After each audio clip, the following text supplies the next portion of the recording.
திங்கட்கிழமை வீடியோக்கான ஒரு ப்ரோமோ தாங்க வந்திருக்கு. ப்ரோமோ வந்து சூப்பரா இருந்துச்சு அப்படின்னு தாங்க சொல்லணும். அதாவது நம்ம ரகுராம் இருக்கார்ல, அவர் வந்து கதிர், தனம் 2 பேருக்குமே வந்து டைவர்ஸ் வாங்கி குடுக்காரு அப்படின்னு தாங்க சொல்லணும். அந்த இடத்துல வந்து ஜானகி வந்து பயங்கரமா குரல் குடுக்காங்க.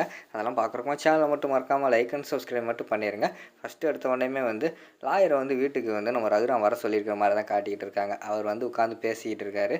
அதை பார்த்த உடனேயுமே வந்து அவங்க அம்மா வந்து கேட்குறாங்க, "என்னப்பா ரகுராம், எதுவும் பிரச்சனையா? இப்போ எதுக்கு வீட்டுக்கு வந்து தேவையில்லாமல் லாயரெல்லாம் வந்திருக்காரு, என்ன பிரச்சனை?" அப்படிங்கிற மாதிரி கேட்டவனையும், "இல்லைம்மா, நான் வந்து தனத்தோட வாழ்க்கையில் ஒரு முக்கியமான முடிவு எடுக்க போகிறேன்" அப்படிங்கிற மாதிரி சொல்கிறாங்க. "என்னப்பா, என்ன முடிவு?" அப்படிங்கிற மாதிரி சொல்லிக்கிட்டு இருக்காங்க. "நான் வந்து அவள் இனிமேல் வந்து வாழ்க்கையில் என்ன ஆசைப்பட்டாலோ அதை செய்கிறதுக்காக நான் அவளுக்காக இருக்க போகிறேன். அவள் வந்து விளையாடணும்னு சொல்லிட்டு ரொம்ப ஆசையாக இருந்தா, அது வந்து இந்த கல்யாணத்துக்கு அப்புறம் வந்து முடியாமையே போயிடுச்சு. அவளோட பேஷனுக்காக வந்து நான் ஒரு முடிவு எடுத்திருக்கேன்" அப்படிங்கிற மாதிரி சொல்கிறாங்க. "என்னப்பா முடிவு? முடிவு மட்டும் சொல்லவே மாட்டேங்கிறியே, சொல்லுப்பா" அப்படிங்கிற மாதிரி கேட்டவனையும், "நான் வந்து அவளுக்கு வந்து டைவர்ஸ் வாங்கி கொடுக்கலான்னு முடிவு பண்ணிட்டேன். அவளுக்கு வந்து இந்த கால் கட்டு போட்டால் அவள் வந்து சரியாக விளையாட முடியாது. அவளோட இந்த வாழ்க்கையிலேருந்து அவளுக்கு விடுதலை வாங்கி கொடுக்க போகிறேன்" அப்படிங்கிற மாதிரி சொல்லிகிட்டு இருக்காங்க.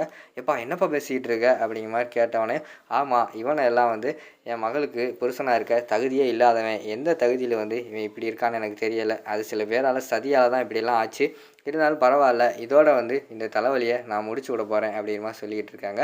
"ஏங்க, என்னங்க பேசிக்கிட்டு இருக்கீங்க?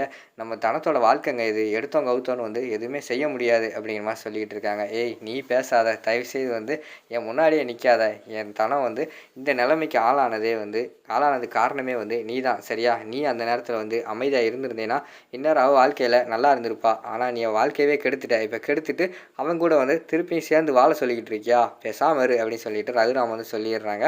உடனே வந்து இங்கிட்டு பார்த்தா நம்ம தனம், கதிர் 2 பேருமே பார்த்துக்கிட்டு இருக்காங்க. என்னடா சொல்கிறதுனே தெரியலை. அந்த இடத்துல வந்து நம்ம தனத்துக்கிட்ட வந்து ரகுராம் வந்து கேட்குறாங்க, "தனம், நீ வந்து கையெழுத்து போடுமா" அப்படிங்கிற மாதிரி சொன்னோடனே அவங்க வந்து லேசாக அழுதுகிட்டே வந்து கதிரை பார்த்துக்கிட்டே சைன் போடுற மாதிரி காட்டிக்கிட்டு இருக்காங்க. "கதிர், நீ சைன் போடு" அப்படிங்கிற மாதிரி வந்து சொன்னோடனையும் அவர் அந்த இடத்துல வந்து சைனை போட்டுடுறாரு. சைன் போட்டவொடனையும் விறுவிறுன்னு வந்து தனம் வந்து ரூமுக்குள்ளே போய் ரொம்ப ஃபீல் பண்ணி அழுதுகிட்டு இருக்காங்க கதிரை நினச்சி.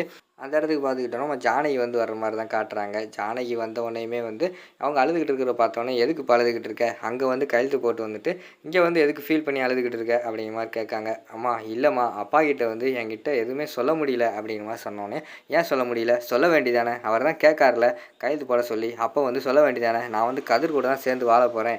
எனக்கு வந்து இந்த டைவர்ஸில் விருப்பம் இல்லை அப்படின்னு சொல்லிட்டு சொல்ல வேண்டியதானே? உனக்கு கதிரை பிடிக்கும் தானே?" அப்படிங்கிற மாதிரி வந்து கேட்குறாங்க. "ஆமாம்மா, எனக்கு பிடிக்குமா. முதல்ல தான் பிடிக்கல அவனை பார்த்தாலே எரிச்சலாக இருந்துச்சு. இப்போ நீங்கள் அந்த விஷயத்த சொன்னதுக்கப்புறம் தான் எனக்கு வந்து உண்மையெல்லாம் தெரிஞ்சது. அதுக்கடுத்து வந்து கதிர் எனக்காகவும் நம்ம குடும்பத்துக்காகவும் எவ்வளோ வந்து பண்ணியிருக்கான். அவனை பிடிக்காமல் இருக்குமா?" அப்படிங்கிற மாதிரி சொல்லிக்கிட்டு இருக்காங்க. "அப்புறம் என்னடி, சொல்ல வேண்டியதானே?" அப்படிங்கிற மாதிரி சொல்கிறாங்க. "இல்லைம்மா, என்னால் சொல்ல முடியாது. அப்பா வேற ரொம்ப ஃபீல் பண்ணிக்கிட்டு இருக்காரு. நம்ம குடும்பத்தில் யாருமே வந்து அப்பாவோட பேச்சை கேட்க மாட்டேங்காங்க. நீங்களும் கேட்க மாட்டீங்கன்னு சொல்லிட்டு நினச்சிக்கிட்டு இருக்காரு. அப்படி இருக்கும்போது நானும் கேட்கல நினச்சா அவர் ரொம்ப உடைஞ்சு போயிடுவாருமா. அதனால தான் நான் இப்படிலாம் பண்ணேன்" அப்படின்னு சொல்லிட்டு ஜானகியை கட்டி பிடிச்சி தனம் வந்து அழுக ஆரம்பிச்சிடுறாங்க. அதோட பார்த்துக்கிட்டிங்கன்னா அந்த ப்ரோமோ வந்து முடிச்சிடுறாங்க.